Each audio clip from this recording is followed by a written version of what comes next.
সারা দেশে জমজমাট কোরবানির পশুর হাট। রাজধানীর হাটগুলোতে ঘুরে দেখা গেছে ছোট ও মাঝারি গরুর চাহিদা বেশি, আর নজরদারি না থাকায় নির্ধারিত সীমানা ছাড়িয়ে গেছে হাটের গণ্ডি। এ বিষয়ে বিস্তারিত জানাতে গাবতলী পশুর হাট থেকে যুক্ত হয়েছেন সিনিয়র রিপোর্টার ইউসুফ রানা।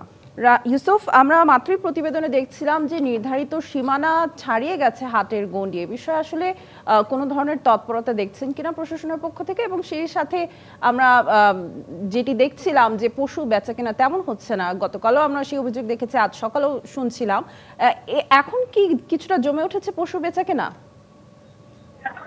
আপনি যেমনটা বলছিলেন সকালের চিত্র কিছুটা ভিন্ন ছিল, যে বেচা কিনা একটু কম হচ্ছিল, কিন্তু কেনা বাড়ার সাথে সাথে কিন্তু আমরা দেখেছি যে বাজারে ক্রেতার সংখ্যা বাড়ছে, এবং এখন পর্যন্ত কিন্তু আমরা দেখলাম যে বাজারে প্রচুর ক্রেতার সমাগম হয়েছে, এবং তারা অনেকে যারা আসছেন এখন কিন্তু বেশিরভাগই কিন্তু কেনার জন্য আসছেন, তারা দেখে চলে যাচ্ছেন দাম দর করে। বিষয়টা অনেকটা এরকম নয়, অনেকেই কিন্তু এখন পশু কেনা শুরু করেছেন, এবং আপনি যেটি বলছিলেন যে রাস্তার উপর পর্যন্ত চলে গিয়েছে, সেই চিত্রটা কিছুটা আমরাও দেখেছি যে ট্রাকগুলো যখন বাজারে আসছে এবং গরুগুলো কেনার পর যখন বাজার থেকে বেরিয়ে যাচ্ছে, তখন কিন্তু একটা জটলা তৈরি হচ্ছে। তবে যত জটলাই হোক সেটা কিন্তু সমাধানের চেষ্টা করছে এখানে যারা আইন শৃঙ্খলা রক্ষাকারী বাহিনী আছে, এবং ইজারাদারদের পক্ষ থেকেও কিন্তু অনেক স্বেচ্ছাসেবক যত জটলাই হোক সেটা কিন্তু সমাধানের চেষ্টা করছে এখানে যারা আইন শৃঙ্খলা রক্ষাকারী বাহিনীর সদস্যরা আছে, এবং ইজারাদারদের পক্ষ থেকেও কিন্তু অনেক স্বেচ্ছাসেবক আছেন। তারা কিন্তু কাজ করছেন নিরলসভাবে, এবং সংকট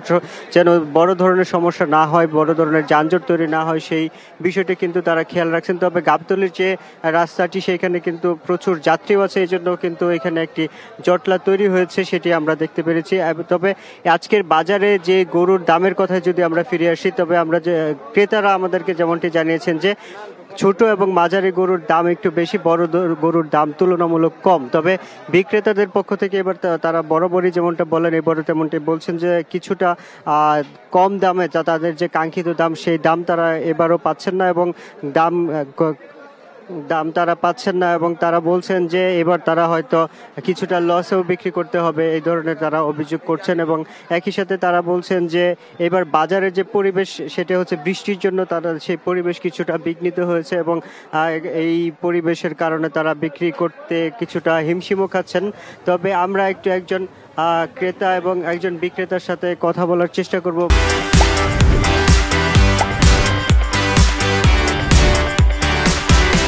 পরিস্থিতি আসছি তো আমরা অনেকক্ষণ ঘুরতেছি, দেখতেছি গরু তো ওরা ওইভাবে দাম টাম ছাড়তেছে না, বিভিন্ন ধরনের কথাবার্তা বলতেছে। দেখি এখন যেহেতু কোরবানি আমাদের কপালে কি আসে দেখতেছি আর কি। আপনার দাম বাজেট কত এবং কি রকম দাম বলছেন? আমরা বাজেট 2-3, 2.5 থেকে 3-এর মতো আমাদের বাজেট। তারা কেমন দাম চাচ্ছেন মানে বিক্রেতা? তো মানে মাথা ভাঙা দাম চাচ্ছে, যে গরুর দাম 3 লাখ টাকা সেই গরুর দাম 6 লাখ 7 লাখ টাকা এরকম ভাবে দাম চাচ্ছে আর কি। আপনাকে অসংখ্য ধন্যবাদ। সামিয়া, শুনছিলেন যে গরু কিন্তু বাজারে প্রতি বছরই যে চিত্র আমরা দেখি যে ক্রেতারা বলেন যে বেশি দাম চাওয়া হচ্ছে, বিক্রেতারা বলছেন যে তারা কাঙ্ক্ষিত দাম পাচ্ছেন না, সেই চিত্রটা কিন্তু এবারও আছে। এবং আমরা যেমনটি চাচ্ছিলাম যে একজন বিক্রেতার সাথে একটু কথা বলতে চাই। আমরা ডিবিসি টেলিভিশনের লাইভে আছি, আপনি তো গরু বিক্রি করতে এসেছেন, কি পরিস্থিতি এবার? পরিস্থিতি ভাই বেশি ভালো না, কাস্টমার কম, ক্রেতা কম, আর গরুও কম, ক্রেতা একবারই কম। আমরা এত কষ্ট করে গরু লালন পালন করে নিয়েছি, আপনার গরুর দাম পাচ্ছি না, ক্রেতারা উল্টা পাল্টা দাম চলে যেতেছে। আপনাকে অসংখ্য ধন্যবাদ। সামিয়া, আপনি দেখলেন যে ক্রেতা এবং বিক্রেতার যে দুই ধরনের বক্তব্য সেটা কিন্তু আমরা দেখলাম। তবে শেষ পর্যন্ত আজকের এই কুরবানির পশুর হাট আগামীকাল পর্যন্ত চলবে, এবং চাঁদ রাত সারা রাত পর্যন্ত খোলা থাকবে, এবং ঈদের পর দিনেও যে গরু বেচা কেনা সেটি কিন্তু চলবে, এটি আমাদেরকে ইজারাদাররা এমনটাই জানিয়েছেন। তো সামিয়া, এই ছিল গাবতলীর হাট থেকে সর্বশেষ খবর।